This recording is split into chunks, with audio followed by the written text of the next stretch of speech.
Welcome back. So, let's take a glance at the who, what, where, when, why questions. Who?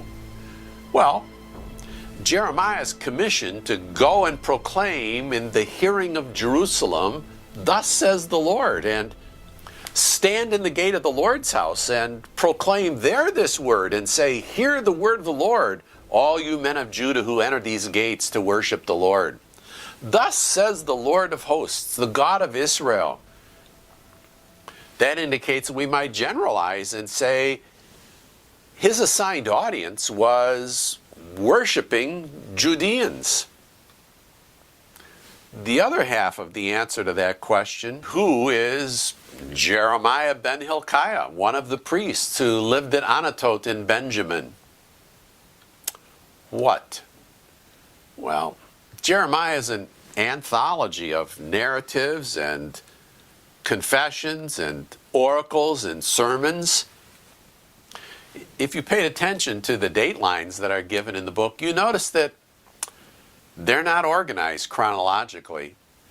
So for example, if you look at chapters 21 through 35, it weaves back and forth chronologically from Zedekiah to the second displacement in 597 that included Jeconiah, to the reign of Jehoiakim, and then back to Zedekiah. Well, as one might expect from an anthology of messages, there are examples of what's essentially the same content being delivered to more than one audience. So check out, for example, Jeremiah chapter 6, verse 22 to 24. There the message is to Zion. But if you go to Jeremiah 50, verse 41 to 43, essentially the same message is addressed to Babylon. And then I mentioned a few moments ago the message that Jeremiah delivers at the temple gate in chapter 7 is preached again in chapter 26.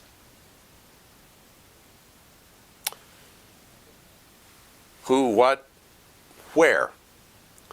Primarily, Jeremiah is in Judah, but he realizes that he has an expatriate audience in Egypt as well as in Babylonia. In fact, in spite of his warnings not to look to Egypt for security, Jeremiah gets swept up by rebel forces in Judah and taken by force to Egypt, chapter 43.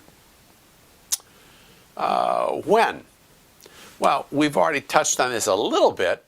It's from the 13th year of the reign of Josiah ben Ammon, so that's 627, through the reigns of 3 of his sons and 1 grandson. So you've got the momentary, 3-month reign of Jehoahaz, who was deposed by Necho and taken prisoner to Egypt, and then Jehoiakim, 11 years, and then taken captive by Nebuchadnezzar. Then his son, Jehoiakim, 3 months, and he's taken captive by Nebuchadnezzar, and on until the 11th year of Zedekiah ben Josiah.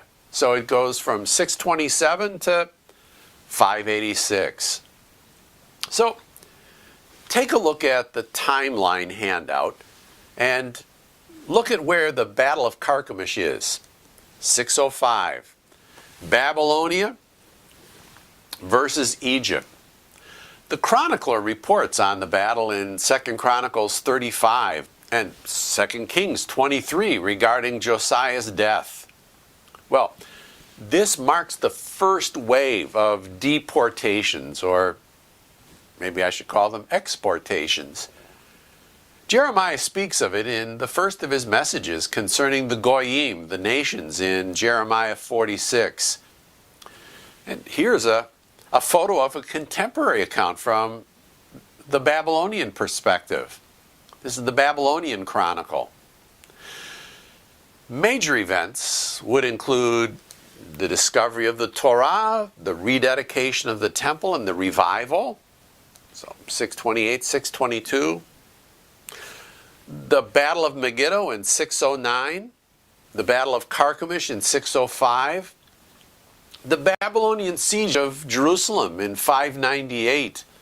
Another exportation or deportation or expatriation or something like that. And then the siege and fall of Jerusalem in 587, 586. Well, you can see on the map how Nebuchadnezzar's armies approach from the west along the Via Maris, the coastal highway, and first of all, they secure Judah's front door, those defensive positions down in the Shephelah, the foothills, that included fortified cities of Lachish and Azekah, each one of those standing guard over a road that leads up from the coast to the mountains of Judah. Jeremiah 34:7 reports that other forts fell to the Babylonians while Lachish and Azekah held on. It's fascinating that in 1935, James Starkey was excavating at Lachish and he discovered a trove of 18 ostraca. These are sort of Iron Age 3x5 cards. They're written in Paleo-Hebrew script, and, well, here's a photograph of Lachish letter number 4. And it reads, "May Yahweh cause my Lord to hear this very day tidings of good. And now, according to everything which my Lord has sent, this has your servant done.